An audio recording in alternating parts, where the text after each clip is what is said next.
તો સાબરકાંઠા જિલ્લાના બીજેડ કંપનીના રોકાણકર્તાઓ જિલ્લા કલેક્ટર કચેરી ખાતે પહોંચ્યા હતા અને ભૂપેન્દ્રસિંહ ઝાલાને નાણાં પરત આપવાની શરતે વચગાળાના જામીન ઉપર મુક્ત કરવામાં આવે તેવી માંગણી સાથે આવેદનપત્ર આપવામાં આવ્યું હતું, જેમાં તમામ રોકાણકારોએ જણાવ્યું હતું કે નવેમ્બર 2024 સુધી તેમને વળતર સમયસર મળતું હતું અને આજે પણ તેમનું રોકાણ સલામત છે તથા તેમની સાથે કોઈ છેતરપિંડી થઈ નથી અને ભૂપેન્દ્રસિંહ ઝાલા વિરુદ્ધ કોઈ ફરિયાદ પણ નથી।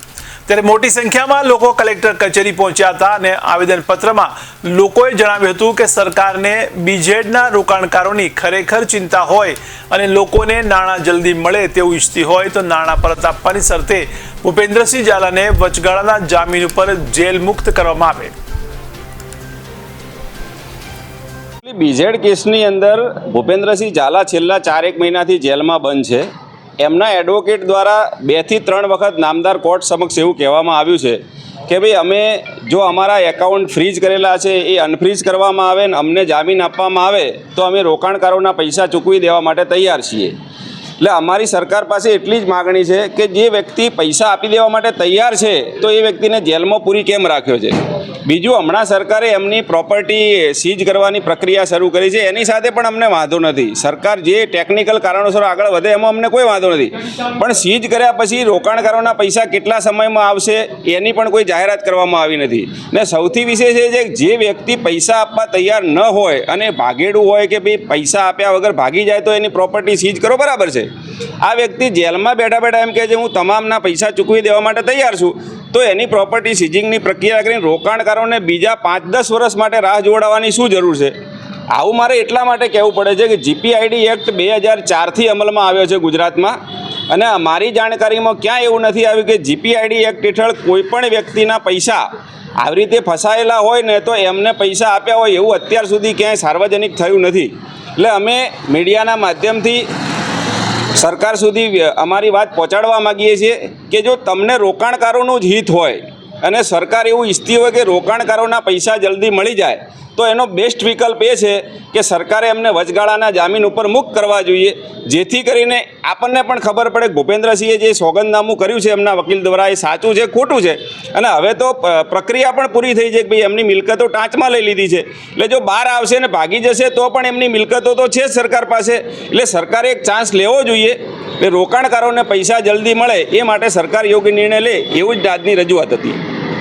હું એટલું જ કહેવા માગીશ કે હું પણ ઘણા ટાઈમથી રોકાણ કરેલું હતું અને મારા પૈસા રેગ્યુલર દર મહિનાની 5 તારીખે મળી જ જતા હતા અને 5 તારીખની 4 થતી હતી પણ કદી 5ની 6 નથી થઈ આજ સુધી। તો અમને વિશ્વાસ છે કે અમારા પૈસા ત્યાં સેફ જ હતા અને સેફ જ છે, અને ભૂપેન્દ્રસિંહ ઝાલાને જો જામીન આપવામાં આવે અને એ બહાર આવશે તો અમારા પૈસા અમને પરત મળી જ જશે।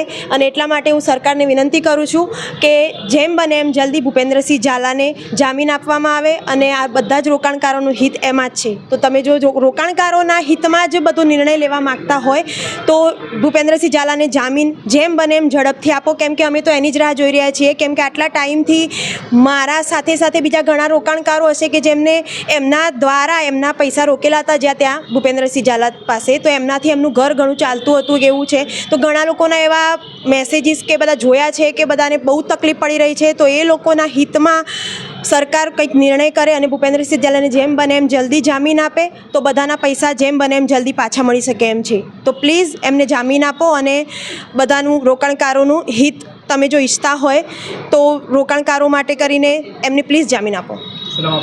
તૃપ્તિ પુરોહિત।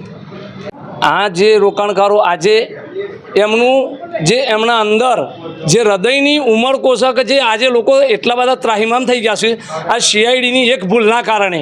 કારણ કે સીઆઈડીવાળાએ શું કર્યું સાહેબ, ભૂપેન્દ્રસિંહ સાહેબે તો રેગ્યુલર પૈસા આપ્યા છે, કોઈ દિવસ 5ની 6 તારીખ થવા નહીં દીધી, બરાબર, પણ સીઆઈડીવાળાએ ખોટી રીતે એમને પોતે આરોપી બન્યા છે અને ભૂપેન્દ્રસિંહને અંદર લીધા છે ટોચમાં, બરાબર। હવે એમની જમીન ટોચમાં લેવાની કહી રહ્યા છે। આજે 2013ની અંદર PACL કંપનીના ઉપર FIR થઈ, એના પૈસા હજુ નહીં આવ્યા અને એની જમીન જપ્ત કરવાનું કંઈ પૈસા નહીં આપ્યા, તો આ ભૂપેન્દ્રસિંહની જમીન ટોચમાં લઈને પૈસા કઈ રીતે આપશે? આપવાના હોય તો PACLના પૈસા નહીં આપ્યા, સહારા નહીં આપ્યા, તો આ ભૂપેન્દ્રસિંહના બીજેડના પૈસા ક્યાંથી આપશે? તો અમારી તો એક જ વિનંતી અને એક જ આશા છે કે CID વાળા અને સરકાર ભૂપેન્દ્રસિંહને જામીન મુક્ત કરે, એ પણ એમની અને કોર્ટની જે પણ પ્રોસેસ થતી હોય એ પ્રોસેસની અંદર ભૂપેન્દ્રસિંહને શરત રાખી ભૂપેન્દ્રસિંહને છોડ, નહીં તો આજે કોઈ વ્યક્તિ, આજે ઘણા બધા ઇન્વેસ્ટરો એવા છે સાહેબ કે જે લોકોએ પોતાએ લોનો લઈને પૈસા પણ અહીં બીજેડમાં ઇન્વેસ્ટ કર્યા હતા, આજે એ લોકોની દશા શું થઈ છે કે સાહેબ એવા વ્યક્તિઓ કે જે લોકો બિચારા આજે ગળા ફાંસો ખાઈ આત્મહત્યા કરી એવી પરિસ્થિતિમાં છે. કાલે કોઈ આના બનશે, કોઈ પણ કસ્ટમર જોડે, કોઈ પણ ઇન્વેસ્ટર જોડે, તો એની જવાબદાર CID લેશે, સરકાર લેશે. તો એના બૈરી છોકરાનું ભરણપોષણ શું સરકાર આપશે? તો મારી તો એક જ વિનંતી છે કે તમે જલ્દીથી જલ્દી ભૂપેન્દ્રસિંહ સાહેબને જામીન મુક્ત કરો, એમનો અકાઉન્ટ જે સીઝ કર્યો છે એ ઓપન કરો. ભૂપેન્દ્રસિંહ ક્યાં ના પાડે છે પૈસા આપવાનું? કેટલા લોકો આજે આવ્યા છે આવેદન પત્ર આપવા માટે 150-200 વ્યક્તિઓ અહીં હાજર છે સાહેબ, બરાબર. તો હું તો એક જ વિનંતી કરું છું કે ખરેખર સરકારને જો લોકોનું હિત જોતા હોય તો જામીન મુક્ત કરી ભૂપેન્દ્રસિંહને જલ્દીથી જલ્દી, અને લોકોને ઇન્વેસ્ટ ભૂપેન્દ્રસિંહ પાછું આપવા તૈયાર છે. તો કેમ આટલો બધો વિલંબ? કારણ કે જો જે લોકોએ બળાત્કાર કર્યા છે, દારૂ વેચ્યો છે, બરાબર, ખૂન કર્યો છે, ડિકેટી કરી છે, કિડનેપ કર્યા છે, એ બધાને જો જામીન આપતા હોય તો ભૂપેન્દ્રસિંહ તો એમાં આવતા જ નહીં. તો ભૂપેન્દ્રસિંહ જામીન આપવી જોઈએ. શા માટે જામીન નહીં આપતા? શું નામ આપણું? લક્ષ્મણભાઈ નાયક, ક્યાં નામ? ગઢી.